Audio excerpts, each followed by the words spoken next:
Song সেজে মানুষের attention নিয়ে তারা কোনো না কোনোভাবে চর্চায় আসতে চাচ্ছে। এই মাথায় ফেট্টি বেঁধে তিনি যেই নতুন করে ভেগ দেখাচ্ছেন সেটা মানুষে নেবে না। মাটিতে কোনো সংগঠন নেই, তার মাটিতে কোনো জমি নেই, সে হয়ে গেল নেত্রী। পুরি ফুটেজের বাইরে আর কিছু বোঝেই না রাজন্যা। মানুষ এই দুমুখো সাপগুলোকে খুব ভালো মতো চিনে গেছে।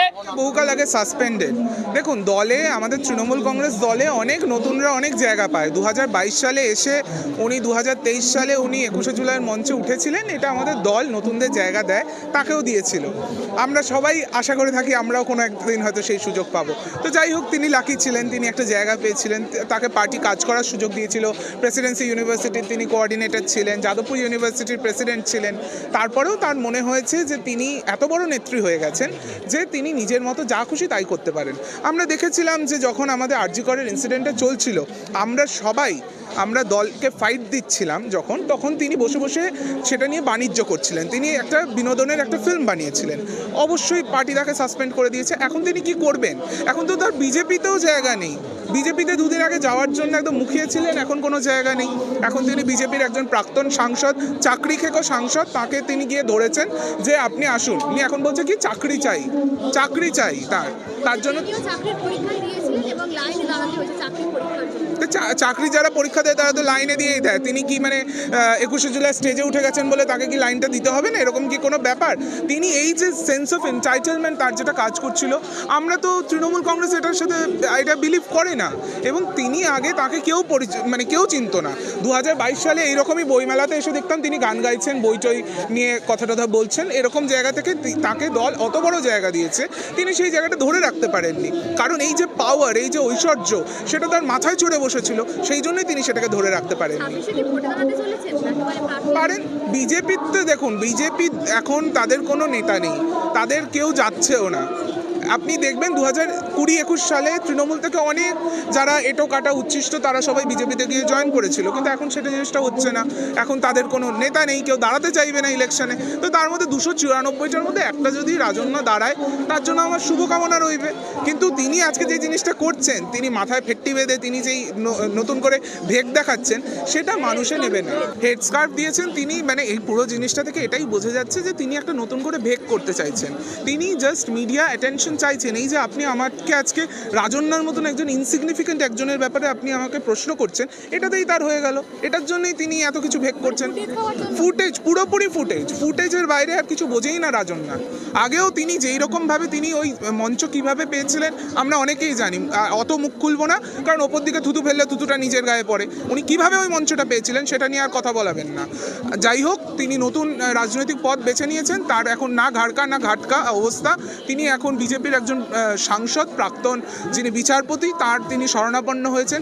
একজন কি পশ্চিমবঙ্গ কি ছাত্র সমাজ নাকি যারা ওই বুড়ো লোকগুলোকে নিয়ে আমরা দেখেছিলাম নবান্ন অভিযান করেছিল, তাকে গিয়ে ধরেছে। তো ধরতে পারে, এখন তিনি চেষ্টা করুক। যে কোনো ভারতের স্বাধীন নাগরিকের তার রাজনৈতিক তার সংগঠন করার অধিকার আছে, তিনি সেটা করছেন। কিন্তু বাংলায় তার মতন এই ধরনের হিপোক্রিটকে বাংলার মানুষ মেনে নেবে না। প্রথম কথা হচ্ছে রাজন্যা হালদারকে চিনতোটা কি? আমরা 21শে জুলাইয়ের মঞ্চে হঠাৎ করে দেখতে পাই যে রাজন্যা হালদার নামে একটি ব্যক্তি, একজন মহিলা, তিনি উঠে বড় বড় বক্তব্য দিচ্ছেন। খুব ভালো কথা, বিজেপি বিরোধী আন্দোলনে যে ব্যক্তি বা যে সংগঠন থাকবে আমরা তার পাশে আছি। কিন্তু রাজন্যা হালদার ওই স্টেটমেন্টগুলো দেওয়ার পর কোথাও না কোথাও Rajanya Haldar fan club, Rajanya Haldar fan base, এরকম করে ফেসবুকেতে অনেকগুলো সোশ্যাল মিডিয়া প্ল্যাটফর্ম খুলে গেল, হয়ে গেলেন তিনি নেত্রী। প্রথম কথা হচ্ছে, তৃণমূলের মঞ্চকে ভাঙিয়ে ব্যক্তি স্বার্থ চরিতার্থ করা, ব্যক্তিগত স্বার্থে রাজনীতি করা ব্যক্তিদেরকে তৃণমূল সবসময় মমতা ব্যানার্জি সারা জীবন বিরোধিতা করে এসছে। সেইখানে দাঁড়িয়ে যখন তারা ব্যক্তি স্বার্থ প্রতিষ্ঠা করতে পারেনি, তখন তারা হয়ে গেল হচ্ছে তৃণমূল বিরোধী। প্রথম কথা হচ্ছে, বিজেপি বিরোধী আন্দোলন তৃণমূল কংগ্রেসের সুপ্রিমো মমতা ব্যানার্জি যে করছে, এটা কোনো নেত্রী হওয়ার জায়গা নয় বা ব্যক্তিগত স্বার্থ চরিতার্থ করে রাজনীতি করার জায়গা নয়। বিজেপি বিরোধী আন্দোলন করতে গেলে মন থেকে আবেগগতভাবে, আদর্শগতভাবে বিজেপি বিরোধী হতে হয়। আজকে কিছুদিন হলো উনি রাজনীতিতে এসছেন, সেইখানে হচ্ছে জায়গা পায়নি বলে আবার বিজেপিতে চলে গেল। এখন বিষয়টা হচ্ছে, বিজেপি এখন তৈরি হচ্ছে ছাঁটাই, যারা একদম কোনো জায়গা পায়নি, মানুষ যাদেরকে সমর্থন করে না, সেই ব্যক্তিদেরকে নিয়ে এখন বিজেপি পার্টিটা তৈরি হচ্ছে। কিছুদিন আগে দেখলাম রাজন্যা হালদার আবার প্রেস কনফারেন্স করছেন অভিজিৎ গাঙ্গুলিকে সাথে নিয়ে। প্রথম মা বাবা কেউ ছিল? অভয়ের মা বাবাও ছিল। প্রথম কথা হচ্ছে যে ঘটনাটা ঘটেছে 2024 সালে আরজি করে, আমরা প্রত্যেকে হচ্ছে তার ধিক্কার জানাই, যে দোষী তার একদম শাস্তির, আমরা একদম শাস্তির জন্য আমরা হচ্ছে আবেদন করি, বা আমরা যে দোষিতা হয়েছিলেন তার জন্য আমরা পথেও নেমেছিলাম, আমরা জাতীয় বাংলা সম্মেলন। এখন বিষয়টা হচ্ছে কোথাও না কোথাও আরজিকর ঘটনাটাকে নিয়ে বিজেপি রাজনীতি করতে নেমে গেছে, যেইখানে হচ্ছে যে ঘটনাটা ঘটেছিল তার যে প্রকৃত দোষী ছিল তার শাস্তির দাবি না করে সেইখানে সেটাকে নিয়ে রাজনীতিতে নেমে গেছে বিজেপি। আর রাজনা হালদার আরও যা ছাঁটাই ব্যক্তিগুলো আছে তাদেরকে নিয়ে বিজেপি রাজনীতিতে নেমে গেছে। কয়েকদিন আগে খবর পাওয়া গিয়েছিল যে রাজনা হালদার বিজেপিতে যোগ দিতে পারেন, কিন্তু তারপর দেখা গেল যে সেই বিজেপিও তাকে প্রত্যাখ্যান করেছে, দল নেয়নি, এমনটা শোনা যাচ্ছে। আমি খবর পেয়েছিলাম 2025-এর 1 বছরেরই 21শে জুলাইয়ের কথা বলছি, 2024-এরও 21শে জুলাইয়ের কথা বলছি। রাজন্না হালদার 21শে জুলাইয়ের মঞ্চের নিচে গিয়ে দাঁড়িয়েছিলেন যদি ওনাকে ঢুকতে দেওয়া হয়। এই হচ্ছে তিনি হচ্ছে নেত্রী, মাটিতে কোনো সংগঠন নেই, তার মাটিতে কোনো জমি নেই, সে হয়ে গেল নেত্রী। নেত্রী হয়ে এখন তিনি বিজেপিতে যাচ্ছেন, এইখানে যাবেন সেইখানে যাবেন, এখন বার্গেনিং করার জায়গায় আছেন। প্রথম কথা হচ্ছে মানুষ এনাদেরকে চেনে না কত রকম, আর মানুষ এই দুমুখো সাপগুলোকে খুব ভালো মতো চিনে গেছে। বিজেপি হচ্ছে এক ধরনের ওয়াশিং মেশিন যে তৈরি করেছে, যে দুমুখো সাপ যারা হচ্ছে মানুষের বিভেদের রাজনীতি করে, চুরি চামারি দালালি করে যারা বিজেপিতে যাবে তারা ওয়াশিং মেশিনে ঢুকে যাবে, তারপর থেকে ফ্রেশ হয়ে বেরিয়ে যাবে। বিজেপি যে ওয়াশিং মেশিন তৈরি করেছে, মানুষ সেই ওয়াশিং মেশিনকে আর স্বীকৃতি দিচ্ছে না। মানুষ বুঝে রাজন্য ওয়াশিং মেশিনে ঢোকার চেষ্টা হলে কি হবে? বিজেপি দলটা তো একটা কালিমালিপ্ত দল, আর বিজেপি যাদেরকে নেয় তাদেরও কালিমালিপ্ত ব্যক্তিদেরকেই তারা হচ্ছে নেয়। কারণ বিষয়টা হচ্ছে কোনো সুস্থ মস্তিষ্কের ব্যক্তি বিজেপি করবে না, বিজেপি এটা খুব ভালো মতো জানে। তাই বিক্ষুব্ধ তৃণমূলী যারা আছে তাদেরকে নিয়ে এখন বিজেপি তৈরি হচ্ছে। বিজেপি বাংলায় সোজাসুজি লড়াইয়ে কোনোদিনই ক্ষমতায় আসতে পারবে না বলে বিক্ষুব্ধ ব্যক্তিদেরকে নিয়ে টুকরোভাবে গোষ্ঠী করে তৃণমূল কংগ্রেসের বা মমতা ব্যানার্জির ভোট কেটে তারা ক্ষমতায় আসার চেষ্টা করেছে। কারণ বিজেপিকে কখনো বাঙালি ভোট দেবে না, তারা খুব ভালো মতো জানে। কিন্তু ওরা এটা জানে না এই বিজেপির এই যে পরিকল্পনা, এটা হচ্ছে মানুষ খুব ভালো মতো ধরে নিয়েছে।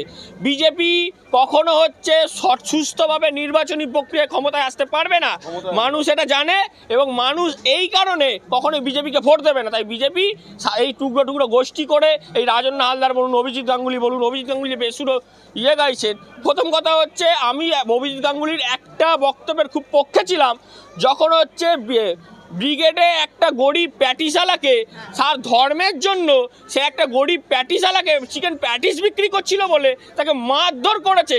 সেইখানে হচ্ছে সেই মারধর করে গরিব কেটে খাওয়া মানুষের পেটে লাথি মারা ব্যক্তিদেরকে যখন শুভেন্দু অধিকারী গলায় মালা পরিয়েছিলেন, অভিজিৎ গাঙ্গুলি সেইখানে উনি বক্তব্য রেখেছিলেন, স্টেটমেন্ট দিয়েছিলেন, আমি তার পক্ষে ছিলাম যে গরিব প্যাটিসালাদেরকে মারার কি দরকার আছে। এখন মনে হয় অভিজিৎ গাঙ্গুলিও হয়তো বুঝতে পেরে গেছেন যে বিজেপিতে যে জন্য গেছিলেন, মানুষ যে জন্য ওনার পক্ষে ছিল, এখন বিজেপিতে গিয়ে উনি হয়তো সাংসদ হতে পারেন, কিন্তু মানুষের 4 বেলা গালাগালি খাওয়া ছাড়ার কোনো জায়গা নেই। কারণ বিজেপি হচ্ছে এমন একটা দল যেখানে গেলেই সাধারণ মানুষের ক্ষোভ তার উপর পড়বে, সেটা হয়তো অভিজিৎ গাঙ্গুলি খুব ভালো মতো বুঝতে পেরে গেছেন, তাই হয়তো তিনি বেসুরো হয়েছেন। অন্যদিক থেকে এই রাজন্না গতকাল প্রেস কনফারেন্সে দেখা গিয়েছে মাথায় স্কার্ফ পরে রয়েছে, তাই নিয়ে অনেকে কটাক্ষ করছেন, বলছেন কি সমস্ত বাক্সের মতো ইনু এবার কি মাথায় স্কার্ফ পরে মমতা ব্যানার্জিকে হটানোর চ্যালেঞ্জ গ্রহণ করছেন নাকি? প্রথম কথা হচ্ছে বিজেপি একটা সংঘেদের দল, সেটা খুব ভালো মতো বোঝা যাচ্ছে। কৌস্তব বাগচি কিছুদিন আগে স্টেটমেন্ট দিয়েছিল যে যতক্ষণ না বিজেপি ক্ষমতায় আসছে ততক্ষণ উনি হচ্ছে মাথার টাকে চুল গজাবেন না। আমার মনে হয় না উনি মাথায় কোনোদিনই হয়তো জীবনে কোনোদিন চুল গজাবে। আর দ্বিতীয় কথা বলি, রাজন্না হালদার বলুন বা যেই বলুন, বিজেপি হচ্ছে একটা সংঘেদের দল, এরা কিছুই নয়। মানুষের অ্যাটেনশন নিতে হবে যে কোনো মূল্যে, সুস্থভাবে সঠিকভাবে সংগঠন করে মানুষের পাশে দাঁড়িয়ে রাজনীতি করার এদের কোনো ক্ষমতা নেই, কারণ মানুষ রিজেক্ট করে দিয়েছে বিজেপিকে। সেই জন্য এখন সং সেজে মানুষের অ্যাটেনশন নিয়ে তারা কোনো না কোনোভাবে চর্চায় আসতে চাচ্ছে, এই হচ্ছে বিষয়। ওই জন্যই কি কাল রাজন্না তাহলে মাথায় হেড স্কার্ফ দিয়েছিল? ওই জন্যই দিয়েছিল, কারণ জানে কিছু না, এইটা নিয়ে একটা চর্চায় আসতে হবে। আসলে ব্যাপারটা হয়ে গেছে, মাটিতে মানুষের পাশে দাঁড়ানোর কজন পক্ষে আছে, এখন ফেসবুক রাজনীতিতে চলে গেছে।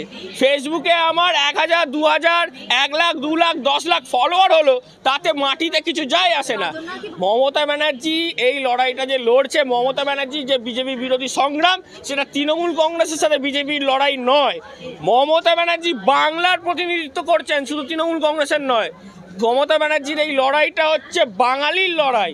বাঙালি এই লড়াইয়ে মমতা ব্যানার্জির পাশে আছে। সব ধর্ম নির্বিশেষে প্রত্যেকটা দলগোষ্ঠী সবাই একত্রিত হয়ে নিজেদের সংস্কৃতি রক্ষার সাথে বাঙালি এই লড়াইয়ে মমতা ব্যানার্জির পাশে থাকবে। এই লড়াইয়ে কেউ মমতা ব্যানার্জিকে আটকাতে পারবে না। রাজন্না হালদার কি 26 কোনো দলের প্রার্থী হতে চলেছে? দেখুন, রাজন্না হালদার কেন, এই কিছুদিন আগে বিজেপি অনেকগুলো প্রার্থী দিয়েছিল, তাদেরকে আমরা কেউই চিনি না। আসলে ব্যাপারটা হচ্ছে রাজনৈতিক সমীক্ষা করার জন্য যে গ্রাউন্ড রিপোর্ট, গ্রাউন্ড অর্গানাইজেশন দরকার। বিজেপির সংগঠন বলতে কিচ্ছু নেই পশ্চিমবঙ্গে, বাংলায় বিজেপি সংগঠন বলতে কিচ্ছু নেই। তারা বাঙালির সাইকোলজি জানে না, বাংলার সমীকরণ জানে না। তারা কোথাও না কোথাও মনে করে বিজেপি হচ্ছে ফেসবুকে ফলোয়ার বেশি দেখে তারা হচ্ছে প্রার্থী দেয়। এ হচ্ছে বাস্তব। ফেসবুকে কে কত তৃণমূল কংগ্রেসের বিরোধিতা করতে পারবে তাকে প্রার্থী করে দিল। কিন্তু বিষয়টা হচ্ছে মানুষ তো খুব ভালো মতো জানে, শ্রমজীবী মানুষ, খেটে খাওয়া মানুষ কখনোই হচ্ছে বিজেপিকে মেনে নেবে না। এটা বিজেপি খুব ভালো মতো জানে এবং এই জন্য এই ধরনের প্রার্থী দিক বা যাই দিক, বিজেপি আগামী 26-এর ভোটে সম্পূর্ণরূপে নাস্তানাবুদ হবে। নতুন কোনো রাজনৈতিক দল করবে নাকি বিজেপিতেই আবার ফের যাওয়ার চেষ্টা করবে? দেখুন, এটা তো আমি বলতে পারবো না, আমি তো বলেই দিলাম বিজেপি কখনো সোজাসুজিভাবে মমতা ব্যানার্জির সাথে লড়াই করে পারবে না। সেই জন্য ওরা চাইছে হচ্ছে ছোট ছোট গোষ্ঠী তৈরি করে ভোট কাটার জন্য। এখন বিষয়টা আছে, দেখা যাক আগামী দিনে কি হয়। ওরা কত রকমভাবে সং সাজতে পারে আর কত রকমভাবে নাচ দেখাতে পারে, কিন্তু বাংলার মানুষ এই লড়াইয়ে সম্পূর্ণভাবে ওদের বুদ্ধি, ওদের যে পরিকল্পনা খুব ভালোভাবে বুঝতে পেরে গেছে। বাংলার মানুষ 26-এর ভোট নির্বাচনটা যেটা হবে, এই 2026-এর বিধানসভা নির্বাচনটা কোনো দলের নির্বাচন হবে না। 2026-এর নির্বাচনটা হবে বাঙালির নিজস্ব সংস্কৃতি রক্ষার নির্বাচন। আর এই নির্বাচনে বাংলার সংস্কৃতি রক্ষার সাথে প্রত্যেকটা বাঙালি, মতুয়া বলুন, হিন্দু বাঙালি বলুন, মুসলমান বলুন, প্রত্যেকটা সম্প্রদায়ের মানুষ যারা নিজেদেরকে বাঙালি বলে পরিচয় দেয়, প্রত্যেকের নিজেদের স্বার্থে মমতা ব্যানার্জির পাশে দাঁড়াবে।